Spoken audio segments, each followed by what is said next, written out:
Magandang hapon! Kumusta po? Narito po ulit ang update natin para sa lagay ng ating panahon ngayong hapon po ng October 9, 2024 na kung saan sa ngayon po ay lumalakas na ang daloy ng mahinang bugso ng hanging amihan o yung tinatawag po natin na Northeasterly Surface Wind Flow dito po sa Luzon, habang yung LPA sa kanluran ng Luzon ay pawalan na po iyan habang nananatili pa rin na mayroong Intertropical Convergence Zone na nag-i-extend naman sa may Visayas. Ang ITZZ po ay salubungan yan ng mahangin na mula po dito sa Northern Hemisphere at Southern Hemisphere.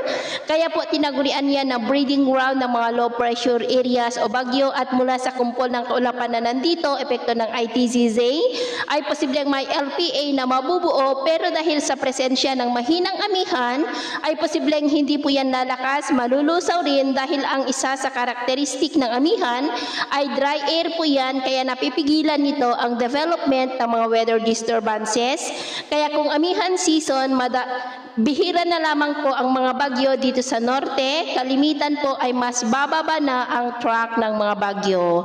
At sa ating long range forecast ay wala pa rin naman pong bagyo na namamataan, natatawid po dito sa ating kalupaan hanggang po sa susunod na 2 linggo. At sa lagay ng ating panahon, ngayong hapon ay maulap pa rin ang kalangitan with isolated rain sa malaking bahagi ng ating bansa mula po dyan sa may extreme northern Luzon, Ilocos Region, Cordillera, Cagayan Valley, Central Luzon, Metro Manila, Calabarzon, Mimaropa, Bicol Region, Panay Island, Negros, Cebu, Bohol, Leyte, Samar Provinces, Zamboanga Peninsula, Northern Mindanao, Caraga, Davao Region at Sorsogon na posibleng magtuloy-tuloy ang mga isolated light to heavy rain sa ilang bahagi ng ating bansa, lalo na po dito sa may Luzon at Mindanao. Kaya mag-ingat po tayo sa posibleng banta pa rin ng mga pagbaha at pagguho ng lupa. Sa atin naman pong mga baybayin, wala naman po tayong nakataas na anumang gale warning signals, pero iba yung pag-ingat lamang po kung papalaod tayo